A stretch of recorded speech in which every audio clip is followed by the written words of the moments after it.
Banks and other lenders are significantly affected by the PPSA. It's been a major change for all secured lenders. They had to rewrite security documents for consistency with the new laws. They had to introduce new registration procedures. The large banks, of course, had big teams working on this, but even smaller lenders had to devote very significant resources to getting up to speed. Equipment leasing is another industry that's significantly affected, probably even more than banks, because it's such a dramatic change. Documents have had to be rewritten to some extent to conform to the new laws, but most significantly, lessors have to grapple with the fact that they need to register interests, whereas before they didn't. Leases are treated as just another security interest. If you don't register, you can lose priority, you can lose out altogether.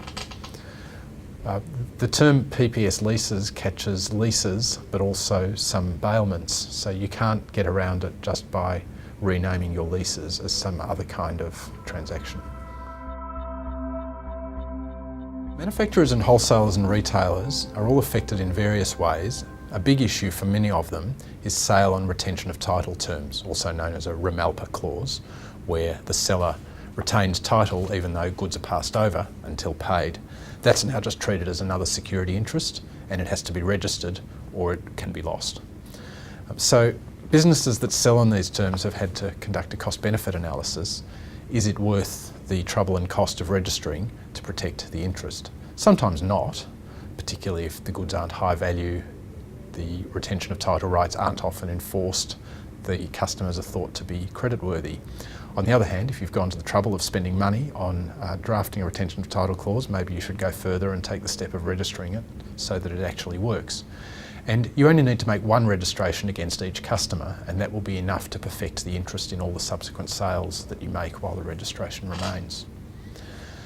Another issue for these industries is to consider consignments, which can be security interests, and to consider, say, wholesalers who make point of sale or other material available to retailers. That can be a PPS lease, which can be a security interest. The construction industry is affected by the PPSA. One issue is builders' goods left on site. There's a New Zealand case about scaffolding, only intended to be on site for a short time but left there for more than a year. It became a PPS lease.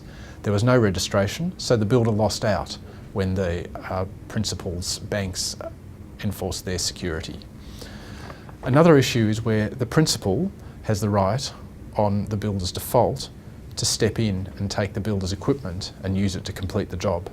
That can be a security interest, and again, the rights may only be enforceable if a registration has been made. The mining and petroleum industries are affected by the PPSA.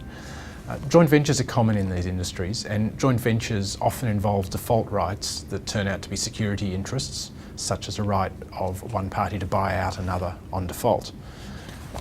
Mining often involves farm-in or earn-in agreements where one party pays exploration expenditure and acquires an interest as a result. Those often don't create security interests, but it depends very much on precisely how they work.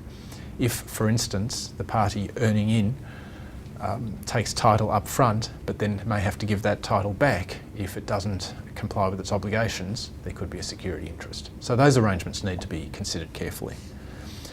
Now, mining and petroleum titles themselves are outside the scope of the PPSA. Interests in them have to be dealt with and registered under the relevant mining or petroleum legislation in each state. But the interests that arise under these contracts usually extend beyond the titles to include things like plant and equipment, contractual rights, and intellectual property rights regarding mining data. So even though the principal asset, the tenements, will be dealt with on another register, the PPS register may still be relevant for security interests that affect the other related assets.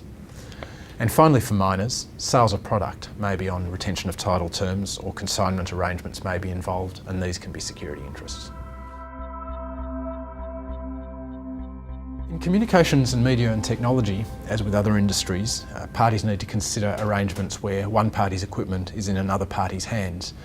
These can be PPS leases. An example perhaps is set-top boxes or electricity meters, where the party that owns them puts them in the hands of someone else. Those are probably PPS leases. Now, those companies may make a cost-benefit decision that it is not worth registering against multiple customers. Nevertheless, it's something that they need to consider and make an informed decision about.